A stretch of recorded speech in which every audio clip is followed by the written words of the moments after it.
প্রেম প্রেম 12 মাস। কলমে মম সাহা। আগামীকাল ঈদ অথচ আজ কাজের চাপে প্রেমার মেহেদি দেওয়া হলো না। ড্রয়িং রুম জুড়ে চলছে পরিষ্কার পরিচ্ছন্নতার কাজ।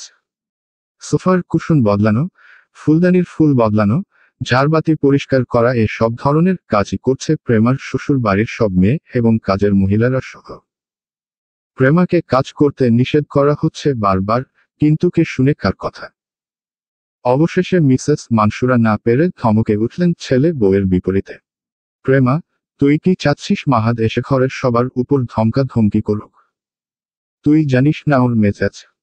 প্রেমা শাশুড়ির ধমকে কোনো হেলদোল দেখালো না, বরং 7 মাসের ভারী পেটটি নিয়ে ফুলদানির ফুলগুলো বদলাতে বদলাতে বেশ ছাড়া ভাবে বলল, চিন্তা করো না আম্মা, তোমার ছেলে আসার আগেই সব হয়ে যাবে। কিন্তু প্রেমার নিশ্চয়তার বাণী ঠিক হলো না। ও কথা শেষ করার সঙ্গে সঙ্গে মাহাদ রুমে ঢুকলো হনহন করে। কোনো একটি প্রয়োজনেই এসেছিল হয়তো, কিন্তু এসেই প্রেমাকে কাজ করতে দেখে থেমে গেল। গাঢ় চোখে দেখল মেয়েটাকে একবার। এই ভারী শরীর নিয়ে মেয়েটার নড়তে চড়তে সমস্যা হয়, অথচ তবুও মেয়েটা কি না এসব করছে। ভেতর ভেতর রাগল মাহাদ, কিন্তু উপরে রইল শীতল। গুরু গম্ভীর কণ্ঠে মেয়েটাকে ডাকল, প্রেম, কি করছ? প্রেমার ব্যস্ত হাত থেমে গেল তৎক্ষণাৎ। ধক করে উঠল হৃৎপিণ্ড। চোখ উল্টে শাশুড়ির দিকে চাইল। ভীত তার দৃষ্টি। মনসুরা মেয়েটার দৃষ্টিতে গলল না, বরং নালিশ করল ছেলের কাছে। কতক্ষণ ধরে বলছি ওকে এসব না করতে, জিজ্ঞেস কর। আমাদের কথা শুনলে তো। এত অবাধ্য হয়েছে মেয়েটা। নালিশ করেই মিটিমিটি হাসল সে। মেয়েটার শরীর সুস্থ থাকে না আজকাল, ডাক্তার বলেছেন রেস্ট করতে বেশি, অথচ মেয়েটা শুনলে তো। একমাত্র তার ছেলের কাছেই এলে মেয়েটা কথা শুনে। মাহাদ মায়ের নালিশ শুনে তপ্ত শ্বাস ফেলল।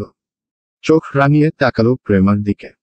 রাশভারী কণ্ঠে বলল, ঘরে আসো, পাঞ্জাবিটা বের করে দিয়ে যাও দ্রুত। আমি এক জায়গায় যাব। প্রেমা হাতের ফুলদানিটা রেখে দিল নিঃশব্দে। হতাশ একটি শ্বাস ফেলল। মাহাদ খুব বুদ্ধিমান। সকলের সামনে কখনোই তার সাথে রাগারাগি করেনি, কিন্তু ঘরে গেলে যে তাকে শুনতে হবে তা আর বুঝার বাকি নেই। পুরো বিল্ডিং জুড়ে ছোট ছোট হলুদ বাতি জ্বলছে। জানালা দিয়ে আসা সেই বাতির আলোগুলো জানান দিচ্ছে কাল আনন্দ উৎসবের কথা। মাহাদ ঘরে ঢুকে অপেক্ষা করল। প্রেমা ঘরে ঢুকতেই অপেক্ষা না করে দরজা আটকাল। দুহাত গুছল বুকে, আড়াআড়ি ভাবে। সুথাল। এই যে একটু পরিশ্রম করলে পেট ব্যথা, পিঠ ব্যথা, পা ব্যথা বলে বলে কে চিৎকার করে শুনি। প্রেমা নিশ্চুপ। মাহাদের কণ্ঠস্বর আরেকটু উপরে উঠল, কি হলো বলো। নাকি আমার কথা অমান্য করতেই হবে তোমাকে? কষ্ট কে পায়? আমি না তুমি? রাতে ঘুমাতে পারে না কে? আমি কি তোমার খারাপ চাই? বলো। আমি তোমার শত্রু তাই না?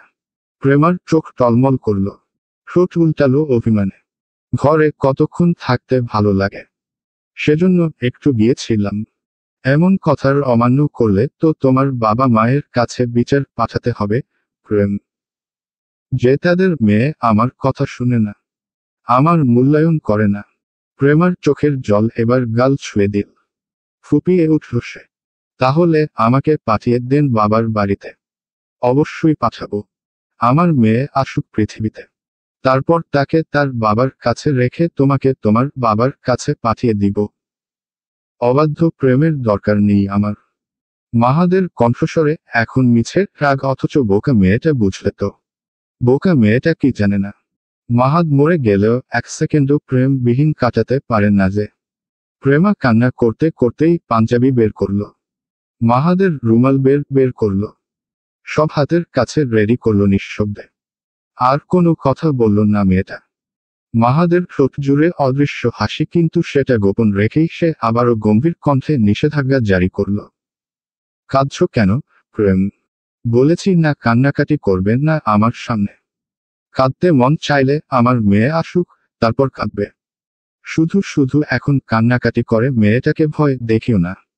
ব্যাস, কান্না থেমে গেল কোমল মিষ্টি প্রেমার।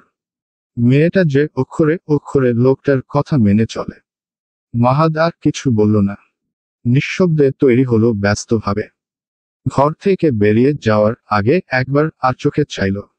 মেয়েটা এক ধ্যানে বসে আছে। সে মেয়েটার দিকে না তাকিয়েই গিয়ে হাত ধরল। আলগোছ মেয়েটার পায়ের সামনে ঘরের নিয়মিত ব্যবহার করা জুতোগুলো রেখে ব্যস্ত কণ্ঠে বলল, সবাই কাজ করুক, তুমি সেখানে বসে থাকো গিয়ে। ভালো না লাগলেই এসে শুয়ে থাকবে। কিন্তু ভুল করেও কাজে হাত দিলে আজই বাবার কাছে বিচার যাবে। প্রেমা অভিমানে আর কথা বলল না। লোকটার সাথে ধীরে ধীরে গিয়ে ড্রয়িং রুমে বসল। মাহাত যেতে যেতে মা বোনকে বারবার বলে গেল তার প্রেম যেন কোনো কাজ না করে। এ নিয়ে এক দফা হাসাহাসি হলো ড্রয়িং রুমে।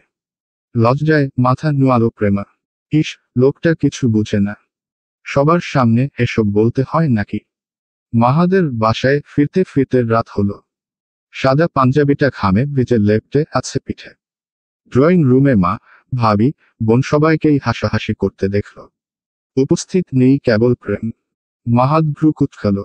ঢুকেই চিন্তিত স্বরে মাকে শুধাল, প্রেম কই? আম্মা, ঘুমিয়েছে মেয়েটা। বকেছিস নাকি? মানসুরার প্রশ্নে হাসল মাহাত, ওরে আমি বকি কখনো? সামান্য জোরে কথা বললেই তো মেয়েটা কেঁদে কেটে ভাসিয়ে ফেলে। বোকার সুযোগ পাই নাকি? হ্যাঁ, আমার ছেলের প্রাণ ভোমরা তো, তাই ছেলে বকতে পারে না। মানসুরার কথায় উপস্থিত সকলের মাঝে হাসির বন্যা বয়ে গেল। তাল মেলালো মাহাদ। মুচকি হেসে মা, ভাবিদের কাটিয়ে রুমে চলে গেল নিবিড়ভাবে। মনসুরা বেগম হাসলেন। মনে মনে দোয়া করলেন, ছেলে মেয়ে দুটি যেন সব সময় সুখে থাকে। প্রেমার শরীরে কম্বল। ঘরের লাইট বন্ধ। জানালাটা পুরোটা খোলা, যার ফলস্বরূপ বাহিরের ছোট ছোট হলুদ বাতিগুলোর আলোয় ঘর মোহমার মতন আলোকিত হয়ে আছে। মাহাদ একবার প্রেমার দিকে তাকালো। তারপর নিঃশব্দে চলে গেল ওয়াশরুমে। ফ্রেশ হয়ে এসেই প্রেমার কম্বলের নিচে প্রবেশ করল। ভেজা মুখ ছুল প্রেমার উষ্ণ ঘাড়। ফিসফিস করে বলল, কথা বলবে না? প্রেমা জবাব দিল না। মাহাদ তার স্পর্শ গাঢ় করল খানিক। হাত রাখল ফুলে ফেপে থাকা পেটে। কণ্ঠ আরো নরম করল, রাগ করেছ নাকি?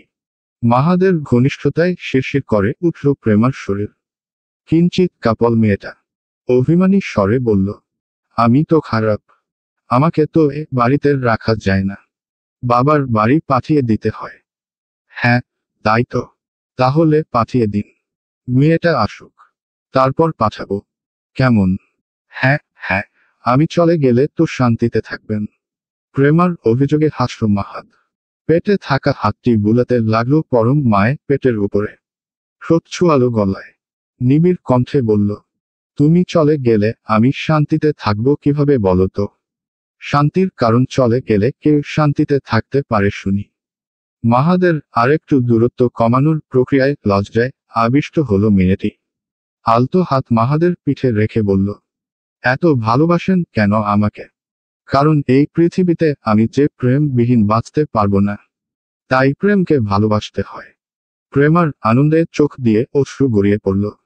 লোকটা যেন কেন এত ভালোবাসে তাকে। ওর ভাবনার মাঝেই মাহাদ মুখ নামালো পেটে। গাঢ় একটি চুম্বন খেল নিঃশব্দে। ফিসফিস করে বলল, প্রেম, আমার মেয়েটা এত মিষ্টি কেন বলো তো? লজ্জায় মুখ ঢাকল প্রেমা। তা দেখে হাসল মাহাদ। বেশ জোরেই হেসে উঠল। মেয়েটার লজ্জার রাঙা আবরণে তার যেন সকল সুখ। শক্ত হাতে জড়িয়ে ধরল সে মেয়েটাকে।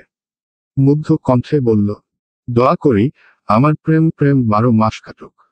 মাহাদের পিঠে আদুরে হাত রেখে প্রেমা বলল, আমিন। সমাপ্ত।